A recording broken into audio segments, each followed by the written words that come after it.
आज पूरे देश में एक मुद्दा बहुत चर्चा में है। Uniform civil code. ये एक ऐसा कानून है जो सभी धर्मों के लिए शादी, तलाक, विरासत और गोद लेने जैसे मामले एक जैसा बनाता है।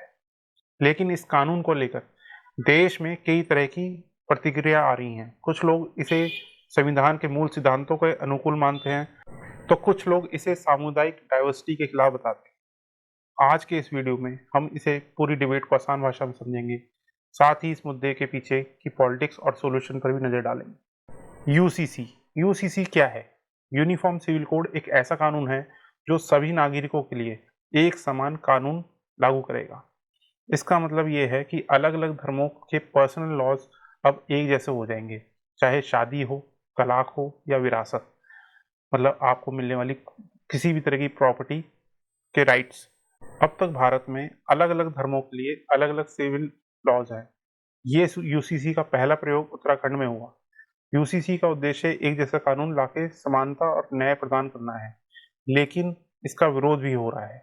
कुछ समुदाय मानते हैं कि ये उनकी रिलीजियस फ्रीडम में दखल है। ये डिबेट देश भर में तेजी से बढ़ रही है। तो इसके आने से क्या क्या बदल सकता है? उत्तराखंड के यूसीसी के तहत कुछ बड़े बदलाव किए गए हैं। पॉलीगेमी यानी एक से ज्यादा शादी पर प्रतिबंध होगा। हलाला जैसी विवादित प्रथाओं पर भी रोक लगेगी। लिव इन रिलेशनशिप का रजिस्ट्रेशन मैंडेटरी कर दिया जाएगा। और इन सभी बदलावों का उद्देश्य सिर्फ एक ही है कि एक निश्चित और समान कानूनी ढांचा तैयार किया जाए। ये कानून सभी धर्मों के लोगों पर एक समान रूप से लागू होगा। ये मॉडर्न और इंक्लूसिव समाज की तरफ एक कदम माना जा रहा है, लेकिन कुछ लोग इसे कम्युनल आइडेंटिटी के खिलाफ बताते हैं। कई धार्मिक और सामुदायिक संगठन यूसीसी का विरोध कर रहे हैं। उनका कहना है कि ये उनके धार्मिक पहचान और रिवाजों में दखल है। All India Muslim personal law board ने इसे कानून को एंटी डाइवर्स और अनवर्केबल बताया। कुछ राजनेता भी कह रहे हैं कि ये कम्युनिटी को अलग कर रहा है, ये डाइवर्सिटी को खत्म कर सकता है। उनका कहना है कि अगर सबके लिए कानून एक है, तो ट्राइबल समुदाय को इससे अलग क्यों रखा जा रहा है? इस प्रश्न का जवाब भी सरकार को देना है। ये विरोध केवल एक धर्म के लोग नहीं कर रहे, कई वुमेन राइट्स एक्टिविस्ट भी इसके प्रोविजन पर कुछ सवाल उठा रहे हैं। महिलाओं के हितों की रक्षा के लिए बनाए गए इस कानून में कुछ प्रोविजन महिलाओं के अधिकारों को प्रभावित कर सकते हैं। लिव इन रिलेशनशिप रजिस्ट्रेशन से कुछ महिलाओं को लगता है कि उनकी प्राइवेसी खत्म की जा रही है। ये भी कहा जा रहा है कि इससे सामाजिक बदनामी और कानूनी जटिलता बढ़ेगी। वुमेन राइट्स ग्रुप का कहना है कि कानून बनाना जरूरी है, लेकिन उनकी सेफ्टी या सिक्योरिटी का भी ध्यान रखा जाए। इस डिबेट का एक पहलू ये भी है कि क्या ये कानून सच में महिलाओं को एम्पावर करेगा या सिर्फ एक कंट्रोल मैकेनिज्म बनकर रह जाएगा। सरकार का कहना है कि यूसीसी संविधान के आर्टिकल 44 का पालन करता है, जिसमें कहा गया है कि राज्य एक समान सिविल कोड की तरफ कदम उठाए। सरकार कहती है कि ये कानून सभी नागरिकों के लिए एक जैसा अधिकार और कर्तव्य बनाएगा। सरकार ये भी दावा करती है कि इससे महिलाओं के खिलाफ होने वाले भेदभाव खत्म होंगे। उनका कहना है कि पर्सनल लॉज के नाम पर कई कम्युनिटीज में महिलाओं के साथ असमान व्यवहार होता है।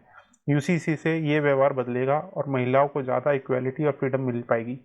कर्नाटका हाई कोर्ट ने भी हाल ही में पार्लियामेंट और स्टेट्स से अपील की कि वो यूसीसी पर कदम उठाए। जस्टिस एच संजीव कुमार ने अपने डिसीजन में कहा कि यूसीसी से कॉन्स्टिट्यूशन वैल्यूज जैसे लिबर्टी, इक्वालिटी और फ्रेटर्निटी को मजबूती मिलेगी। ये कमेंट एक प्रॉपर्टी डिस्प्यूट के केस में दिया गया था, जहां अलग पर्सनल लॉ ने न्याय प्रभावित किया था। कोर्ट ने कहा कि अगर गोवा और उत्तराखंड जैसे कदम सभी स्टेट्स उठाए, तो भारत एक सच्चे अर्थ में सोशल जस्टिस की ओर बढ़ सकता है। जुडिशरी का ये पक्ष यूसीसी के पक्ष में एक मजबूत आवाज के रूप में माना जा रहा है। भारत एक विविधता से भरा देश है। यहाँ कई धर्म, जाति, भाषा और परंपराएं हैं। ऐसे में एक समान सिविल कोड सभी को सूट करे, ये संभव नहीं लगता। नॉर्थ ईस्ट के कई स्टेट्स में पहले ही कह दिया है कि वो इस कानून को अपने राज्य में नहीं लागू करेंगे। वहाँ के लोगों को लगता है कि उनकी लोक संस्कृति, मैट्रियार्कल सोसाइटी और कस्टमरी लॉस इस कानून से प्रभावित होंगे।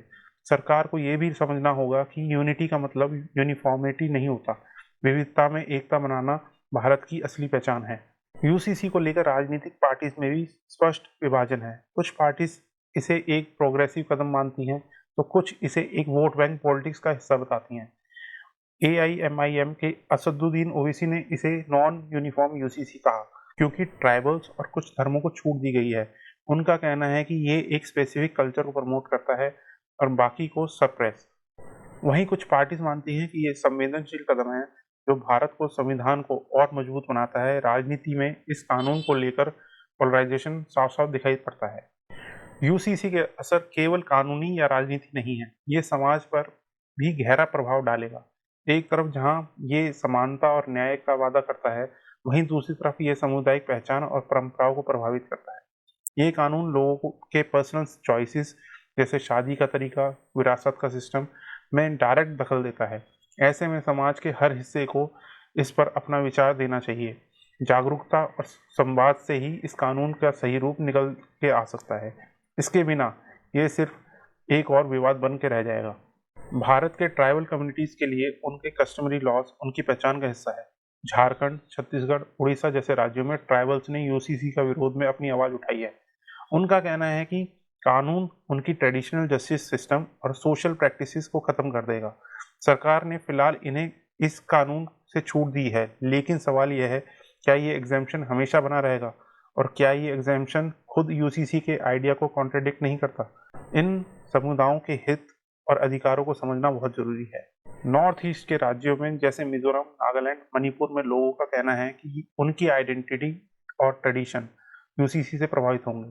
वहाँ की मैट्रियार्कल सोसाइटी, कस्टमरी इनहेरिटेंस और सामुदायिक डिसीजन मेकिंग का अपना एक यूनिक मॉडल है। अगर यूसीसी वहाँ लागू होता है तो ये सिस्टम खत्म हो सकता है।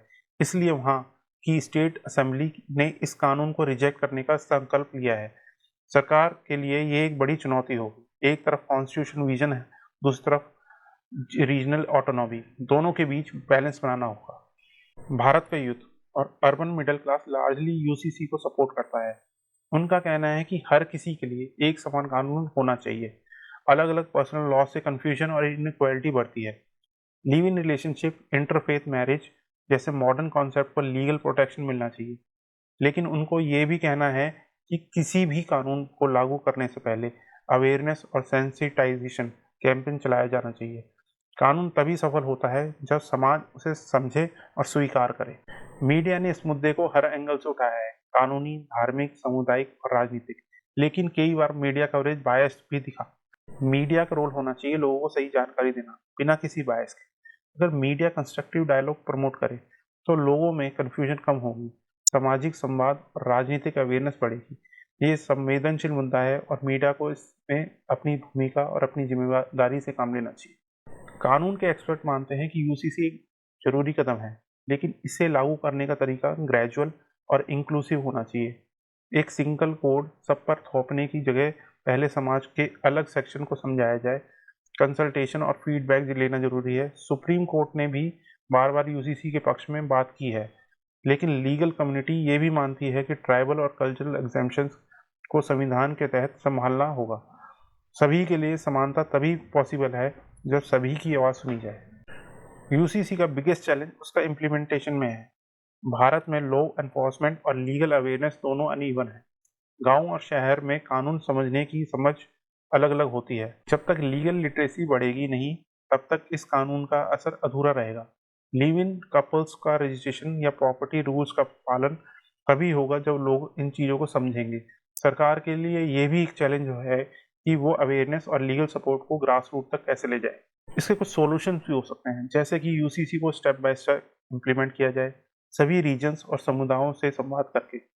मैंडेटरी प्रोविजंस को फ्लेक्सिबल बनाया जाए जहां जरूरत हो। कल्चरल ऑटोनॉमी और सामुदायिक आइडेंटिटी के सम्मान रखा जाए। अवेयरनेस कैंपेन और लीगल एजुकेशन को बढ़ावा दिया जाए। फिर है जुडिशरी और सिविल सोसाइटी को एक्टिवली इन्वॉल्व किया जाए इन डिसीजन मेकिंग। यूसीसी को एक इवॉल्विंग डॉक्यूमेंट्स बनाया जाए जिसमें समय के साथ बदलाव संभव हो। तो सरकार को चाहिए एक नेशनल लेवल कंसल्टेशन मैकेनिज्म बनाया जाए। रीजनल और कल्चरल स्टेक होल्डर्स को इवॉल्व किया जाए। यूसीसी के मॉडल को ट्रांसपेरेंट तरीके से लोगों के सामने रखा जाए। डिजिटल कैंपेन और वर्कशॉप के जरिए लोगों में लीगल लिटरेसी बढ़ाई जाए। पार्लियामेंट में इस मुद्दे पर ओपन डिबेट हो जहां सभी पक्षों की बात सुनी जाए। यूसीसी को रिजिड कोड की जगह एक गाइडिंग फ्रेमवर्क जैसा बनाया जाना चाहिए। यूसीसी एक बहुत बड़ा कदम है जो भारत के संविधान और समाज दोनों को छू रहा है। ये एक ऐसा मुद्दा है जिसमें हर नागरिक का फ्यूचर जुड़ा है। क्या हम एक ऐसे भारत की कल्पना करते हैं जहां सबके लिए एक जैसा कानून हो, या फिर हम अपनी विविधता में एकता ढूंढना चाहते हैं? ये फैसला सिर्फ सरकार का नहीं है, बल्कि हम सबका है।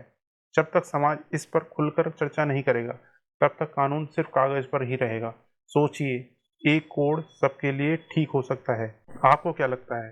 आप अपनी राय व्हाट्सएप कमेंट बॉक्स में लिखकर शेयर। सोचिए, एक ही एग्ज़ाम है, कुछ लोग सफल होते हैं और कुछ लोग फेल, लेकिन फ़र्क सिर्फ मेहनत का नहीं, फ़र्क होता है सही नॉलेज और सही स्ट्रैटेजी का।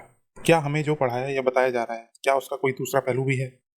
इस दुनिया में दो तरह के बच्चे होते हैं, पहले वो जो अशिक्षित हैं और दूसरे वो जो खोए हुए हैं। तो अगर आप किसी एग्ज़ाम की तैयारी कर रहे हैं या आप नए नज़रिए से सोचना चाहते हैं, तो आप सही जगह पर हैं।